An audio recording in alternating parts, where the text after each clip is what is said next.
বহু বছর আগের কথা। শিমলডাঙ্গা নামে এক বড় গ্রাম ছিল। সেই গ্রামে বিশাল এক বটগাছ ছিল। গ্রামের বড়রা বলতো, ওই বটগাছের কাছে কেউ যেও না, ওখানে ভূত আছে। কিন্তু বাচ্চারা তো আর ভয় পায় না। গ্রামের সবচেয়ে দুষ্টু আর সাহসী 4 বন্ধু ছিল: রনি, মিঠু, সোহেল আর ডুবাই। একদিন বিকেলে খেলতে খেলতে তারা বটগাছের কাছে চলে যায়। শোন, আজ যদি আমি সত্যি ভূত দেখতে পেয়ে যাই, তাহলে আমি আর কাউকে ভয় পাব না। ভূত যদি সত্যিই আসে, তাহলে আমি তাকে আমাদের ঘরে নিয়ে যাব ও তাকে চা খাওয়াবো। আমার অনেক ভয় করছে। ভূত যদি সত্যিই চলে আসে আর আমাদেরকে খেয়ে ফেলে, তাহলে কি হবে? ভয় করিস না, ভূতও তো মানুষ ছিল একসময়। আর তোকে কে বলল যে ভূতে মানুষ খেয়ে ফেলে? ওইসব মিথ্যে কথা, বাচ্চাদেরকে ভয় দেখানোর জন্য বলে। সোহেলের এই কথা বলতেই হঠাৎ হাওয়া জোরে বইতে লাগল। গাছের পাতাগুলো কাঁপতে লাগল। কিছুক্ষণ পর একটা দুর্বল আওয়াজ শোনা গেল। উফ, আহ আমার ঘুমিয়ে ঘুমিয়ে গা হাতটা ও মাথাটা যেন খুব ব্যথা করছে। 4 জনেই থমকে গেল। তারা সবাই অনেক ভয় পেয়ে গেল। রনি একটু সাহস করে বলল, এটা কি ভূতের আওয়াজ ছিল? তারা সবাই ধীরে ধীরে গাছের নিচে গেল। সেখানে তারা যা দেখল, তাতে তাদের চোখ ছানা বড়া হয়ে গেল। বটগাছের গোড়ায় বসে আছে একটা অদ্ভুত ভূত। কিন্তু সে ভয়ঙ্কর নয়। সে তার মাথায় হাত দিয়ে বসে আছে। তার মাথায় 2টো শিং, চোখে ক্লান্তি আর মুখে বিরক্তির ভাব। এই যে, আপনি কি ভূত? হ্যাঁ, কিন্তু আজ আমি খুব অসুস্থ। ডুবাই একটু অবাক হয়ে বলল, ভূতও আবার অসুস্থ হয় নাকি? হ্যাঁ, ভূতেরও সর্দি কাশি হয়, ভূতও অসুস্থ হয়। কেন, তোমাদের সর্দি কাশি হয় না? ভূতের কথা শুনে তারা সবাই একে অপরের দিকে তাকাতে লাগল। আমরা কি তোমাকে কোনো সাহায্য করে দিতে পারি? তোমরা কি আমাকে ভয় পাচ্ছ না? না, তুমি তো ভয়ঙ্কর লাগছ না। তোমার মাথায় 2টো শিং আছে, তার মানে তো এই নয় যে আমরা তোমাকে ভয় পাব। তুমি এখানে একাই থাকো? অনেক বছর আগের কথা। আমি ছিলাম এই গ্রামের এক সাধারণ ছেলে। আমি খুব গরিব ছিলাম।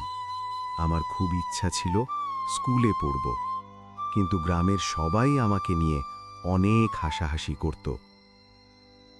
একদিন ঝড়ের রাতে এই বটগাছের কাছে আমি দাঁড়িয়েছিলাম। প্রচুর বৃষ্টি হতেছিল। হঠাৎ জোরে এক বজ্রপাতে হলো, আর তারপর থেকে আমি এই গাছের সাথেই আটকে আছি। কেউ আমার কথা মনে রাখেনি। আমি এখন একা হয়ে গেছি। তুমি এখন একা নও, আমরা সবাই আছি তোমার সাথে। হঠাৎ একদিন সমস্ত গ্রামে খবর ছড়িয়ে পড়ল, সরকারের লোক বটগাছকে কাটতে আসবে। যদি সরকারের লোক এই বটগাছ রাস্তা বানানোর জন্য কেটে দেয়, তাহলে আমি কোথায় যাব? চিন্তা করো না, আমরা সবাই তোমার জন্য কিছু না কিছু করব। 4 বন্ধু ঠিক করল তারা বটগাছকে বাঁচাবে। পরদিন তারা সবাই গ্রামের বড়দের কাছে গেল। ওই বটগাছ কেটো না, বটগাছটা কাটলে ভূত রেগে যাবে। গ্রামের মানুষ তাদের কথা শুনল না। তারপর তারা গ্রামের বড় জমিদারের বাড়িতে গেল। কিন্তু অভাগ্যবশত জমিদারও তাদেরকে কোনো সাহায্য করল না। তারপর তারা সবাই মিলে একটা প্ল্যান বানালো। রাতে তারা বটগাছের কাছে বড় বড় পোস্টার লাগালো, এই গাছ ঐতিহাসিক, এখানে বিরল পাখি ডাকে, গাছ কাটলে বিপদ। আর ভূতটা রাতে অদ্ভুত শব্দ করতে লাগলো ও মানুষদেরকে ভয় দেখাতে লাগলো। যে ওই গাছটার সামনে দিয়ে পার হতো তাকেই সে ভয় দেখাতো। গ্রামের মানুষেরা অনেক ভয় পেয়ে গেল ও তারা সিদ্ধান্ত নিল যে তারা ওই বটগাছ আর কাটবে না। ওই বটগাছ কাটার দরকার নেই, ওই গাছে সত্যি ভূত আছে। একদিন সোহেল হঠাৎ একটা আশ্চর্য বিষয় জানতে পারল স্কুল থেকে। সে স্কুলে পুরনো একটা ফাইল খুঁজে পায়। শোন, ওই বটগাছের তলায় থাকা ভূতটার নাম গোপাল। সে বজ্রপাতে মারা যায়নি, আমি হেডমাস্টার মশাইয়ের কাছ থেকে জানলাম। গোপাল বেঁচে আছে, কিন্তু সে গ্রাম ছেড়ে চলে গেছে। তাহলে ওই ভূতটা কে? তারপর তারা সবাই ভূতের কাছে গেল। তুমি আসলে কে? ভূতটা কিছুক্ষণ চুপ রইল, তারপর সে হেসে বলল, সত্যি কথা বলতে আমার নাম গোপাল।